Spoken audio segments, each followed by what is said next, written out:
So the Witch from Mercury is back after that, well, classic Gundam cliffhanger, and it wasted no time in not addressing anything that happened during that last episode. Instead, we jump immediately into a Gundam serial battle, which is a string of Gundam duels all witnessed by Elin instead of Shadik.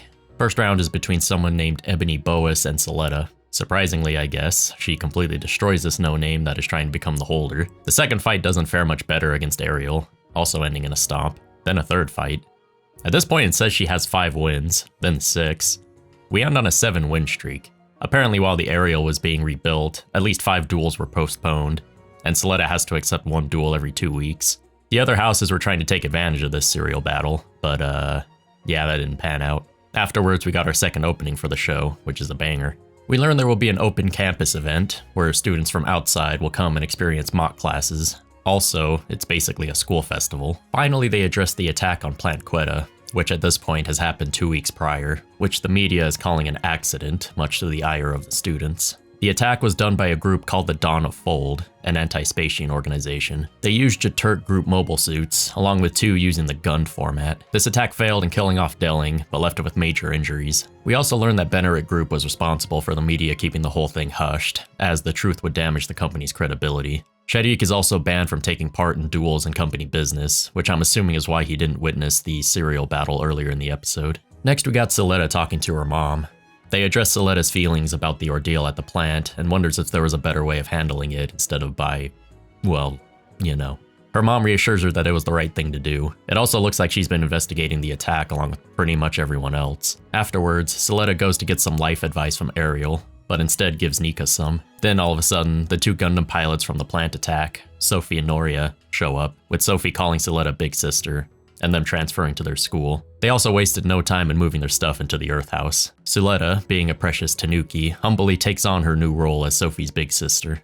After that, Nika, being suspicious of the 2, confronts Noria about the company that endorsed them, which doesn't actually exist. Noria spills the beans on their attack on Delling, and threatens Nika to keep quiet, for the both of them.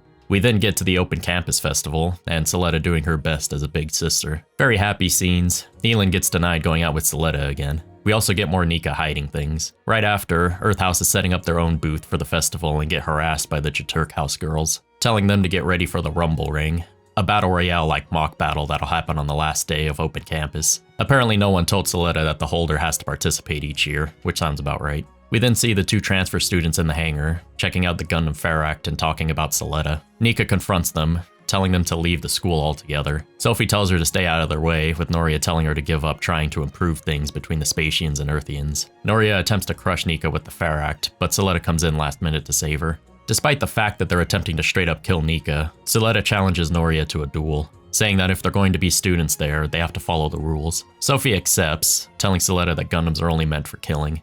We then cut to the end credits. After the credits, we see Miorine talk to Soletta's mother. Mio asks why she lets Soletta commit cold murder, with Prospera arguing that it saved both her and her father's lives. She then tells Mio about Quiet Zero, a project Delling was secretly working on. According to Prospera, they would use the Gund format network to rewrite the world into one without war, which is Delling's greatest wish. With Delling being in a coma for now, Prospera asks Miorine to take over the project before ending the episode.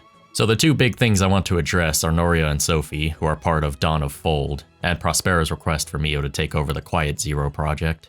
First off, it seems that Sophie and Noria aren't messing around, and while they did accept Soletta's duel, I highly doubt it'll go down in a proper duel-like fashion, since Sophie did say Gundams are meant for violence and killing. Either Soletta will de-escalate the duel altogether in a, dare I say, Kira-like fashion, or Noria will completely wreck Ariel. Sophie doesn't seem to want Soletta to die, so I doubt she'll let that happen. I'm also interested in seeing if they'll be using their own Gundams, since that'll most likely blow their cover. Though even if Soletta recognizes this, she'll most likely move forward with the duel anyway. Secondly, Prospera's offer to Miorine about the Quiet Zero project that was hinted at in the first half of the season. While we don't know what exactly it entails at the moment, I wouldn't trust that the details of the plan are the same with Delling being in a coma. Prospera has been suspicious the whole series so far, so I wouldn't put it past her to manipulate Miorine the same way she has been with Soletta. I have a feeling Quiet Zero will be an almost entirely different plan than what Delling has in mind, but I guess we'll see once Delling is out of his coma. Anyway, that's it for this recap. Let me know what you thought about the episode in the comments, along with any other theories about what's to come. Also, let me know what you thought of the video. This is the first time I've tried this kind of episode recap and discussion on the channel, so I'd love to hear your thoughts. Consider subscribing for more mecha content. I would greatly appreciate it. Thank you for watching, and I'll see you in the next one.